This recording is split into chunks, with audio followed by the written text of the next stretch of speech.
नमस्कार साथियों, उत्तर प्रदेश होमगार्ड भर्ती परीक्षा का एग्जाम डेट भी आ चुका है। 25 अप्रैल से आपकी एग्जाम भी होने वाली है। इस बीच हम सबको बहुत कम समय मिला है। कम समय में अधिक से अधिक सिलेबस को कवर करना है, तो हमारे और आपके पास एक ही ऑप्शन है कि अधिक से अधिक हम सबको प्रैक्टिस सेट करना चाहिए। और जो मैं प्रैक्टिस सेट कराने जा रहा हूँ साथियों, इससे पहले हम लोगों ने 2 प्रैक्टिस सेट कर चुके हैं, आज तीसरा प्रैक्टिस सेट करने जा रहे हैं। 2 प्रैक्टिस सेट को अगर आपको देखना है तो प्ले लिस्ट में जाकर उसको देख सकते हैं, और तीसरा प्रैक्टिस सेट आज हम लोग शुरू करने जा रहे हैं। ये सारे जो क्वेश्चन हम लिए हैं जीएस का ना, सामान्य अध्ययन का, ये घटना चक्र से, इसमें 10 प्रैक्टिस सेट है और एक प्रैक्टिस सेट में 100 क्वेश्चन है, यानी 1000 के आसपास हम लोग इस घटना चक्र के जीएस के प्रश्न हम लोग करेंगे। क्योंकि देखिए, बुक से प्रश्न करना, बुक्स का क्वेश्चन सिलेक्शन का एक बहुत ही बड़ा फायदा होगा। इस वजह से थोड़ा सा हम जो भी क्वेश्चन लिए हैं किताब से लिए हैं, और अगर हम लोग बनाते, अपने से बनाते तो थोड़ा इजी भी बना सकते थे। तो सारे क्वेश्चन सिस्टमेटिक तरीके से आप उसको देख सकते हैं। ध्यान दीजिएगा यहाँ पर, इससे पहले हम लोगों ने प्रैक्टिस सेट किए हैं 2, और उसको भी आप जाकर देख सकते हैं। यहाँ देखिए, पहला प्रश्न है आपका, क्षेत्रफल की दृष्टि से भारत का स्थान विश्व में कौन सा है? क्षेत्रफल की दृष्टि से भारत का स्थान विश्व में कौन सा है? ऑप्शन ए है 7वां, ऑप्शन बी है 3रा, ऑप्शन सी है 9वां, ऑप्शन डी है 6वां। कमेंट भी करते रहिएगा, हमें 5 सेकेंड का समय ले लीजिए। तो क्षेत्रफल की दृष्टि से भारत का विश्व में स्थान कौन सा है? ऑप्शन ए 7वां है। अगला प्रश्न है, मालदीव भारत के किस द्वीप के दक्षिण में है? मालदीव भारत के किस द्वीप के दक्षिण में है? पहले तो ये बताएंगे, पहले तो यहाँ ध्यान दीजिएगा। भारत, ऑप्शन ए है देखिए जापान, ऑप्शन बी है लक्षद्वीप, ऑप्शन सी है श्रीलंका, ऑप्शन डी है अंडमान निकोबार। तो यहाँ एक डायग्राम से आपको समझ लेना है। ये देखिए, ये भारत हो गया, ठीक, ये भारत हो गया। और यहाँ पर ध्यान दीजिएगा, यहाँ पे आपका क्या है? लक्षद्वीप है। क्या है? लक्षद्वीप है। और लक्षद्वीप ये हमारा केंद्र शासित प्रदेश है देश का, ठीक है। और इसके जस्ट नीचे एक मालदीव है। क्या है? मालदीव। और ये क्या है? एक अलग देश है। तो लक्षद्वीप के किधर है? लक्षद्वीप के दक्षिण में क्या है? मालदीव। तो ऑप्शन क्या है भाई? ये लक्षद्वीप है ना, तो ऑप्शन क्या हो जाएगा आपका? बी, यानी मालदीव भारत के किस द्वीप के दक्षिण में है भाई? लक्षद्वीप के दक्षिण में है। 53 नंबर क्वेश्चन, यानी अगला क्वेश्चन, भारत में कितने राज्य और कितने केंद्र शासित प्रदेश उत्तर प्रदेश के सीमावर्ती हैं भाई? यानी उत्तर प्रदेश से सटे हुए राज्यों की संख्या बताइए, और साथ ही साथ केंद्र शासित प्रदेश को भी इसमें इंक्लूड कर दिया गया है। अब बताइए, उत्तर प्रदेश से कितने राज्य सटे हुए हैं? अगर आप कहें, अगर यात्रा किए होंगे या मैप का ज्ञान होगा तो आप बता सकते हैं कि उत्तर प्रदेश से सटे हुए राज्यों की संख्या कितनी है और केंद्र शासित प्रदेश कितने हैं। तो पहले तो ऑप्शन देख लीजिए, option A 10, option B 5, option C 9, option D 7। पहले तो उत्तर बता दीजिए, उसके बाद हम उनका नाम भी बता देते हैं आपके। तो उत्तर प्रदेश से सटे हुए राज्य और केंद्र शासित प्रदेश कितने हैं? तो ऑप्शन आपका इसमें हो जाएगा ऑप्शन सी 9। कौन कौन से? पहली बात नोट करना है तो नोट कर लीजिए। दिल्ली क्या है? केंद्र शासित प्रदेश है, तो दिल्ली तो एक सटा हुआ है। उसके बाद बिहार, झारखंड, एमपी, छत्तीसगढ़, हिमाचल प्रदेश, हरियाणा, राजस्थान, ये आपके हो जाएंगे राज्य। ठीक, कम तो नहीं पड़ रहा है ना? हो जाएगा, देख लीजिए, कोई कम पड़ रहा होगा तो सारी चीजें याद है, मैं बता दिया। ठीक, 54 नंबर प्रश्न, भारत के निम्नलिखित में से किस राज्य में गर्मी के मौसम में लू हवा नहीं चलती है? यानी गर्मी में लू हवा नहीं चलती है, कौन सा राज्य? पंजाब, राजस्थान, गोवा, हरियाणा। बताइए किस राज्य में लू हवा नहीं चलती है? अब इसमें देखिए क्या है? गोवा। गोवा में नहीं चलती है, एक तटीय राज्य है, इस वजह से यहाँ पर क्या होती है? नहीं चलती है, लू नहीं बहती है यहाँ। बाकी के राजस्थान, पंजाब और हरियाणा में बहती है। अगला क्वेश्चन है, निम्नलिखित में से कौन सा मोटे अनाज का एक उदाहरण नहीं है? मोटे अनाज का उदाहरण नहीं है। ऑप्शन ए है गेहूं, ऑप्शन बी है ज्वार, ऑप्शन सी है रागी, ऑप्शन डी है बाजरा। यानी रागी, ज्वार, बाजरा ये मोटे अनाज है, और गेहूं आपका इसमें ऑप्शन सही हो जाएगा, यानी गेहूं मोटा अनाज नहीं है। 56 नंबर, ऐतिहासिक शेरशाह सूरी मार्ग किसके किसके बीच होकर गुजरता है? शेरशाह सूरी मार्ग, पहली बात, ऑप्शन ए है दिल्ली और अमृतसर, ऑप्शन बी है लखनऊ और कोलकाता, ऑप्शन सी है कानपुर और कन्याकुमारी, ऑप्शन डी है दिल्ली और मनाली। तो बताइए, शेरशाह, ऐतिहासिक शेरशाह सूरी मार्ग किनके किनके बीच होता है भाई? दिल्ली और अमृतसर के बीच होकर क्या करता है? गुजरता है। दिल्ली और अमृतसर के बीच होकर गुजरता है कौन मार्ग? शेरशाह सूरी मार्ग। अगला क्वेश्चन, भारत का निम्नलिखित में से कौन सा स्थान सबसे कम तापमान अनुभव करता है, यानी कम वहाँ टेम्परेचर होता है, यानी ठंडा प्रदेश कौन सा है? ध्यान दीजिए, ठंडा इलाका देख लीजिए। ऑप्शन ए है लेह, ऑप्शन है बुंदेलखंड, ऑप्शन सी है जैसलमेर, ऑप्शन डी है मुनार। तो बताइए भाई सबसे ठंडा वाला इलाका कौन आप टिक करेंगे? तो ऑप्शन आपका हो जाएगा जम्मू कश्मीर का जो इलाका है लेह, ये ऑप्शन ए सही हो जाएगा। अगला क्या है कि आयताकार कक्षा वरुण की कक्षा को अतिव्यापित करती थी, कौन है भाई? Shukra, option A, option B Yama, option C Mangal, option D Brihaspati. कौन है भाई वरुण की कक्षा में अतिक्रमण करता था? तो ऑप्शन आपका बी हो जाएगा, ऑप्शन बी यम। सप्तऋषि एक है, कई बार प्रश्न पूछा गया, सप्तऋषि है क्या? तारामंडल, उपग्रह, धूमकेतु, क्षुद्र ग्रह, क्या है? जरूर कमेंट करिए, कमेंट जरूर करते रहिए। सप्तऋषि क्या है भाई? एक तारामंडल है, ऑप्शन ए सही हो जाएगा। 60 नंबर प्रश्न, मतलब अगला प्रश्न, निम्नलिखित में से किस क्षेत्र में वर्ष भर, देखिए 60 नंबर से आपको नहीं घबराना है, ये जो सीक्वेंस है क्वेश्चन का ना, हमने एक सेट में एक जो किताब का ये एक है इसमें 100 क्वेश्चन है, और मैंने प्रैक्टिस सेट 50 क्वेश्चन ले लिए, और 50 के बाद ये अगला प्रैक्टिस सेट में ले लिए हैं 50 क्वेश्चन, तो इस वजह से सीक्वेंस गड़बड़ हो रहा है। निम्नलिखित में से किस क्षेत्र में वर्ष भर दिन और रात लगभग बराबर होते हैं? वर्ष में दिन और रात लगभग बराबर होते हैं, कहाँ पर होते हैं भाई? ऑप्शन ए पर्वतीय वन क्षेत्र, ऑप्शन बी है टुंड्रा क्षेत्र, ऑप्शन सी है भूमध्य सागरीय क्षेत्र, ऑप्शन डी है मरुस्थलीय क्षेत्र। यानी दिन और रात की अवधि बराबर होती है। ये क्या है भाई? पृथ्वी है, पृथ्वी के बीचों बीच से एक रेखा गुजरती है 0 डिग्री, इसको क्या बोलते हैं? भूमध्य रेखा। इसके उत्तर में एक रेखा गुजरती है, इसको क्या बोलते हैं? कर्क रेखा। नीचे वाली को क्या बोलते हैं? मकर रेखा। ये 23.5 डिग्री पर है। तो पूछ रहा था वर्ष में दिन और रात की अवधि बराबर होती है, कहाँ होती है भाई? तो भूमध्य रेखा पर 21 मार्च और 23 सितंबर को होती है, ये भी आपको याद रखना है। 61 नंबर, भारत का पहला राज्य जिसमें एंड्रॉइड आधारित मोबाइल ऐप के माध्यम से ई वोटिंग प्रणाली लागू करने का निर्णय लिया है, वह कौन सा राज्य है? Option A Maharashtra, option B है केरल, ऑप्शन सी है बिहार, ऑप्शन डी है कर्नाटक। तो एंड्रॉइड आधारित मोबाइल ऐप से ई वोटिंग प्रणाली लागू करने वाला जो राज्य है, ऑप्शन ए, ऑप्शन आपका सी हो जाएगा आपका बिहार। ठीक, उसके बाद अगला प्रश्न आप देखिए, अगला प्रश्न है जादिन जन्मो भयो का धरती धसी 2.5 हाथ उपयुक्त उक्ति लोकोक्ति का संबंध उत्तर प्रदेश की किस ऐतिहासिक विभूति से है?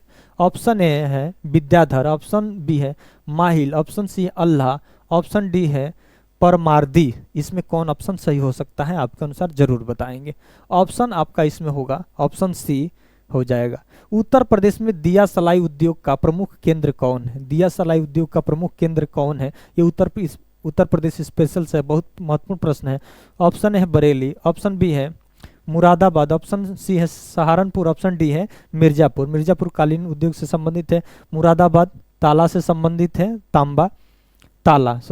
और बरेली आपका दिया सलाई के लिए बरेली आपका ऑप्शन ए सही हो जाएगा। 68 number question, diesel locomotive works Varanasi अब बनाता है, प्रदान करता है क्या भाई? पहले तो डीजल इंजन बनाता है और डीजल के साथ साथ क्या भी बनाने लगा?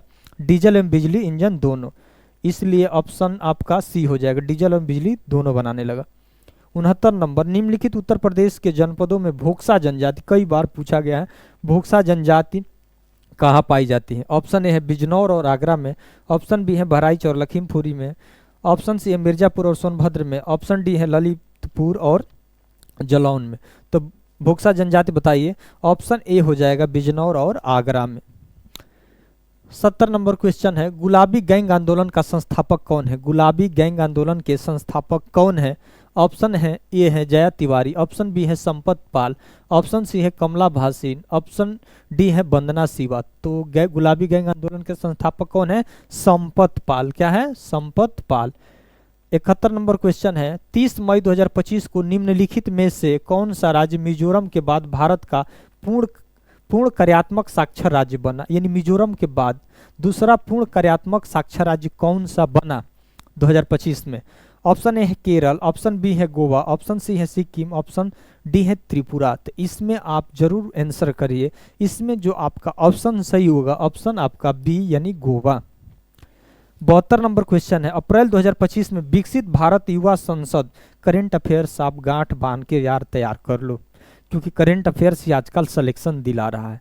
थोड़ा सा पढ़ने में उबाऊ हो सकता है लेकिन बहुत ही महत्वपूर्ण है। अप्रैल 2025 में विकसित भारत युवा संसद 2025 का आयोजन कहाँ किया गया? तो भाई भारत की राजधानी कहाँ? ऑप्शन ए है लखनऊ, ऑप्शन सी है इंदौर, ऑप्शन बी है नई दिल्ली, ऑप्शन डी है गांधीनगर। तो भारत की राजधानी कहाँ? नई दिल्ली में आपका भारत का युवा विकसित युवा संसद का आयोजन हुआ अप्रैल 2025 में। ठीक, अगला प्रश्न यहां देखिए, ये प्रश्न है अप्रैल 2025 में अयोध्या पर्व बताइए, करेंट अफेयर्स। अप्रैल 2025 में अयोध्या पर्व 2025 का आयोजन कहाँ किया गया? ऑप्शन ए है नई दिल्ली, ऑप्शन बी है लखनऊ, ऑप्शन सी है जयपुर, ऑप्शन डी है मुंबई। तो अयोध्या पर्व की जो आयोजन हुआ यह आपका देश की राजधानी नई दिल्ली में, ऑप्शन ए सही हो जाएगा। फरवरी 2025 में महिला शांति सैनिक के लिए पहला सम्मेलन 2025 का आयोजन कहाँ हुआ? यानी फरवरी 2025 में महिला शांति सैनिकों का पहला सम्मेलन 2025 में कहाँ आयोजन है? ये भी देश की राजधानी आपका होगा, यानी ऑप्शन ए है कोलंबो, ऑप्शन बी है बर्लिन, ऑप्शन सी है नई दिल्ली, ऑप्शन डी है पेरिस। तो देश की राजधानी नई दिल्ली में। 75 नंबर क्वेश्चन है, मार्च 2025 में ब्रिक्स युवा परिषद उद्यमिता कार्य समूह बैठक क्या है? मार्च 2025 में ब्रिक्स युवा परिषद उद्यमिता कार्य समूह की बैठक 2025 में किस देश में आयोजित हुई? ऑप्शन ए है चीन, ऑप्शन बी है रूस, ऑप्शन सी है जापान, ऑप्शन डी है भारत।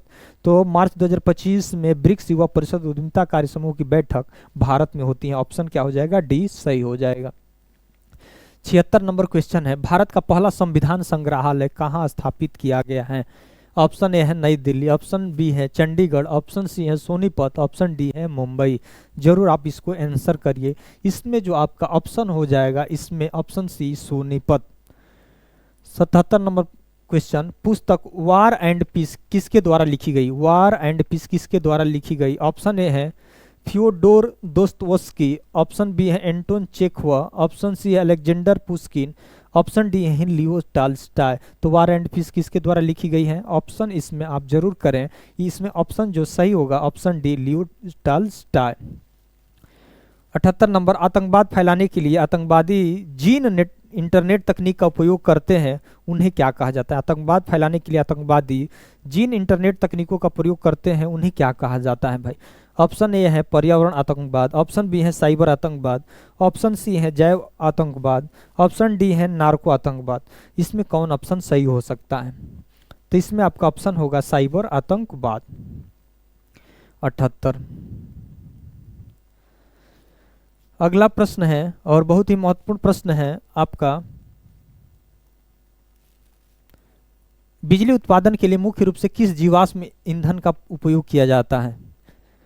ऑप्शन ए है पेट्रोलियम, ऑप्शन बी है यूरेनियम, ऑप्शन सी है प्राकृतिक गैस, ऑप्शन डी है कोयला। तो बताइए बिजली उत्पादन के लिए मुख्य रूप से किस जीवाश्म का प्रयोग किया जाता है? आप कई बार सुने होंगे, क्या है? कोयला। 80 नंबर है, दक्षिण पूर्व एशियाई राष्ट्रों का एक संगठन है जिसको बोलते हैं आसियान। 1967 में इसकी क्या होती है? स्थापना होती है। और इसमें कुल कितने देश हैं? 10 देश हैं। थोड़ा सा इसमें करंट इसका देख लीजिएगा, एक देश शायद संभवतः बढ़ा है शायद, ठीक, तो 10 पहले थे। तो ASEAN association of south east Asian Nations का मुख्य उद्देश्य क्या है भाई? कोई भी क्षेत्रीय संगठन बनता है तो उसका कुछ उद्देश्य होता है, आपस में क्या करना? आदान प्रदान करना। किस चीज का भाई? आर्थिक विकास, सामाजिक, प्रकृति और सांस्कृतिक विकास का आदान प्रदान करना होता है। 1987 में हस्ताक्षरित भारत श्रीलंका समझौते का मुख्य उद्देश्य क्या है भाई? भारत और श्रीलंका में एक एग्रीमेंट हुआ 1987 में, तो क्या हुआ भाई?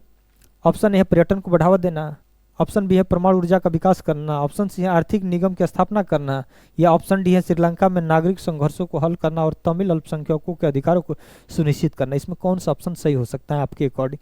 तो आपका ऑप्शन हो जाएगा इसमें डी, श्रीलंका में नागरिक संघर्ष को हल करना और तमिल अल्पसंख्यकों के अधिकारों को सुनिश्चित करना। 82 नंबर, बास्केटबॉल के आविष्कार का श्रेय निम्नलिखित में किसको जाता है? यानी बास्केटबॉल का आविष्कार का श्रेय किसको जाता है? ऑप्शन ए है चार्ल्स गुडियर, ऑप्शन बी है doctor James Naismith, option C है कोबर्न हास्केल, ऑप्शन डी है अल्फ्रेड माइन। तो इसमें आपका ऑप्शन जो सही होगा option B doctor James Naismith. अगला 83 नंबर क्वेश्चन, मालाबार नौसेना अभ्यास का क्या महत्व है भाई?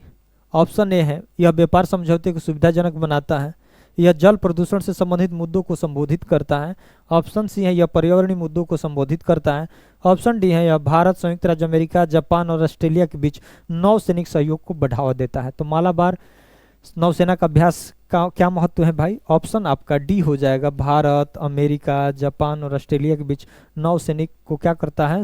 सहयोग को बढ़ावा देता है। 84, भौतिकी में नोबेल पुरस्कार जीतने वाले पहले भारतीय कौन थे भौतिकी में? ऑप्शन ए है सत्येंद्र नाथ बोस, ऑप्शन बी है सीबी रमन, ऑप्शन सी है एस जयशंकर, ऑप्शन डी है होमी भाभा। तो भौतिकी में नोबेल पुरस्कार जीतने वाले भारतीय क्या हैं? जिनका नाम है सीबी रमन। क्या है? Option B CV Raman. अगला प्रश्न यहां देखिए, भारत में किस नेता के जन्मदिन को बाल दिवस के रूप में मनाया जाता है? बताइए, भारत के किस नेता के जन्म दिवस को बाल दिवस के रूप में मनाए जाते हैं? ऑप्शन ए है राधा कृष्ण, ऑप्शन बी है महात्मा गांधी, ऑप्शन सी है जवाहरलाल नेहरू, ऑप्शन डी है राजीव गांधी। कौन हो सकता है बाल दिवस के रूप में जिनको चाचा नेहरू के नाम से पुकारा जाता है? ऑप्शन सी हो जाएगा जवाहरलाल नेहरू। 86 नंबर देखिए, कौन से स्वतंत्रता सेनानी इंट्रोडक्शन टू ड्रीमलैंड पुस्तक के लेखक हैं? यानी किसकी ये बुक है? ध्यान दीजिए, introduction to Dreamland.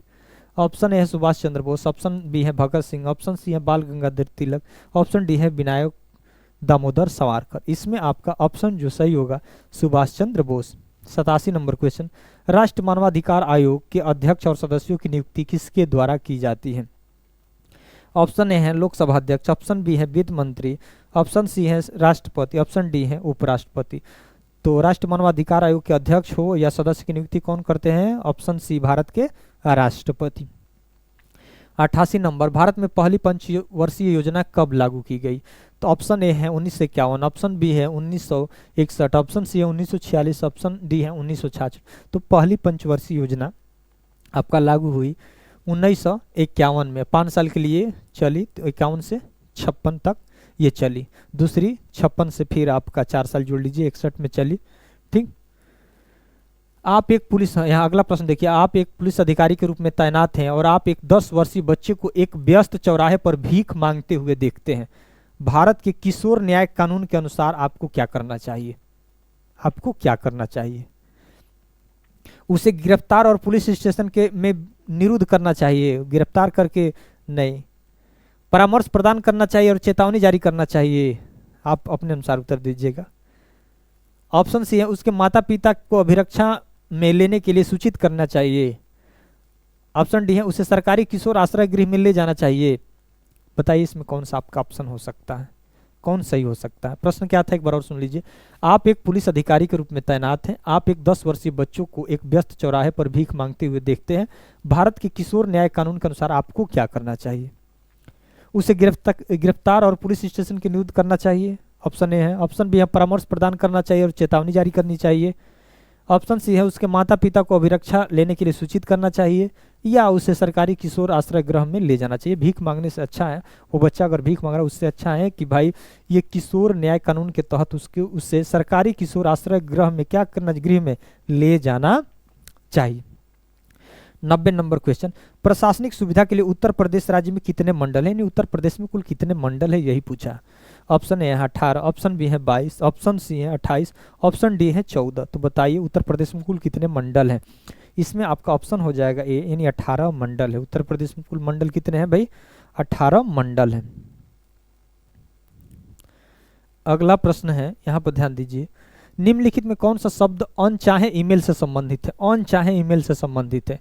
Option A है स्पैम, ऑप्शन बी है न्यूज ग्रुप, ऑप्शन सी है बैकबोन, ऑप्शन डी है अपडेट्स। अनचाहे ईमेल से कौन संबंधित है? इसमें आपका ऑप्शन हो जाएगा option A spam. 92 number question, निम्नलिखित में से किसके द्वारा जीवन रक्षा के लिए प्रधानमंत्री का पुलिस पदक प्रदान किया जाता है? निम्नलिखित में से किसके द्वारा जीवन रक्षा के लिए प्रधानमंत्री का पुलिस पदक प्रदान किया जाता है? ऑप्शन ए है गृह मंत्रालय, ऑप्शन बी है इंटेलिजेंस ब्यूरो, ऑप्शन सी है पुलिस अनुसंधान एवं विकास ब्यूरो, ऑप्शन डी है द इंडियन पुलिस फाउंडेशन। इसमें कौन सा ऑप्शन सही हो सकता है? आप जरूर कमेंट करें। इसमें आपका ऑप्शन होगा गृह मंत्रालय। ठीक। 93, चीनी मुद्रा को क्या कहा जाता है? चीनी मुद्रा को क्या कहा जाता है? जो भी पड़ोसी हमारे देश है ना, उनके मुद्राएं, करेंसी, राजधानी पूरी तरीके से आपको याद होना चाहिए। ऑप्शन ए है डॉलर, ऑप्शन बी है रुपया, ऑप्शन है रेनमिनबी, ऑप्शन डी है पाउंड। तो चीनी मुद्रा को क्या कहा जाता है भाई? रेनमिनबी कहा जाता है। ऑप्शन सी हो जाएगा रेनमिनबी। 94, निम्नलिखित में से कौन सा पर्वत दर्रा भारत के उत्तराखंड में स्थित है? कौन सा जो पासेज है, पर्वत दर्रा है, वह उत्तराखंड में स्थित है? ऑप्शन ए है कुंगका दर्रा, ऑप्शन बी है लिपुलेख दर्रा, ऑप्शन सी है खारदोंग दर्रा, ऑप्शन डी है लनक दर्रा। तो उत्तराखंड में जो दर्रा है, जब सबसे महत्वपूर्ण पूछा जाता है, जिसका नाम है लिपुलेख दर्रा। 95, निम्नलिखित में से किस देश ने दुनिया का प्रथम तैरता हुआ परमाणु संयंत्र बनाया है? दुनिया का तैरता हुआ परमाणु संयंत्र बनाया है कौन सा देश? ऑप्शन ए है भारत, ऑप्शन बी है चीन, ऑप्शन सी है अमेरिका, ऑप्शन डी है रूस। तो तैरता हुआ परमाणु संयंत्र किसने बनाया है भाई? ऑप्शन डी आपका क्या हो जाएगा? रूस। 96 नंबर, केंद्रीय गुप्तचर प्रशिक्षण संस्थान कहाँ है? केंद्रीय गुप्तचर प्रशिक्षण संस्थान कहाँ है बताइए? ऑप्शन ए है नई दिल्ली, ऑप्शन बी है चेन्नई, ऑप्शन सी है मुंबई, ऑप्शन डी है कोलकाता।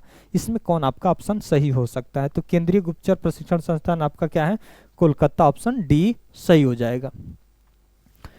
96 देख लिए। अब हम लोग इस वीडियो का लास्ट स्लाइड देखेंगे। 4 और क्वेश्चन है, बहुत ही महत्वपूर्ण क्वेश्चन है। अगला प्रश्न है 97, निम्नलिखित में से कौन सा साइबर अपराध नहीं है? साइबर अपराध नहीं है। आजकल चोरी करने का तरीका बदल गया है ना, तो ध्यान दीजिए कौन नहीं है। ऑप्शन ए है पोर्नोग्राफिक अश्लील मेल भेजना, या सोशल नेटवर्क को विकृत करना, या हाइकिंग। ऑप्शन डी है गिरा हुआ पर्स उठा लेना। कौन आपका साइबर अपराध वाला मामला नहीं है? तो ये तो पारंपरिक चोरी हुई ना, किसी का पर्स गिरा है, उठा लेना, इसलिए ऑप्शन आपका क्या हो जाएगा? डी हो जाएगा। 98 नंबर, निम्नलिखित में कौन सी कल्पना चावला की जीवनी है और जॉन पियर हैरिस द्वारा लिखी गई है? कल्पना चावला की जीवनी है और किसने लिखा है भाई? जॉन पियर हैरिसन ने लिखा है। ऑप्शन ए है age of time, option B है flood of fire, option C है the mother I never knew, option D है dare to do for the new generation. तो कल्पना चावला की जीवनी जॉन पियर हैरिसन ने द्वारा लिखी है कौन? ऑप्शन ए है एज ऑफ टाइम, याद रखिएगा एज ऑफ टाइम। 99 क्वेश्चन, निम्नलिखित विकल्पों में से किसे भारत और चीन के बीच प्रभावी सीमा कहा जाता है? भारत और चीन के बीच कौन सी सीमा लगती है, उसका क्या नाम है? ऑप्शन ए है मैक मोहन, ऑप्शन बी है डुरंड, ऑप्शन सी है रेड क्लिफ, ऑप्शन डी है आपका पाक जलडमरू। इसमें आपका ऑप्शन होगा भारत चीन के बीच जो रेखा है जिसका नाम है मैक मोहन। 100 क्वेश्चन, वर्ष 1937 से लेकर 1950 तक उत्तर प्रदेश को किस नाम से जाना जाता था बताइए? उत्तर प्रदेश को किस नाम से जाना जाता है? ऑप्शन ए है उत्तरा, ऑप्शन बी है संयुक्त प्रांत, ऑप्शन सी है उत्तर प्रांत, ऑप्शन डी है रामकृष्ण प्रदेश। तो 1937 1950 के बीच को उत्तर प्रदेश किस नाम से जाना जाता है? संयुक्त प्रांत। ऑप्शन क्या हो जाएगा? Option B. साथियों ये आपका 100 क्वेश्चन कंप्लीट हुए, इसमें 50 हुए, नेक्स्ट स्लाइड में 50 थे, तो यानी इसका एक प्रैक्टिस सेट क्या हो गया? खत्म हो गया।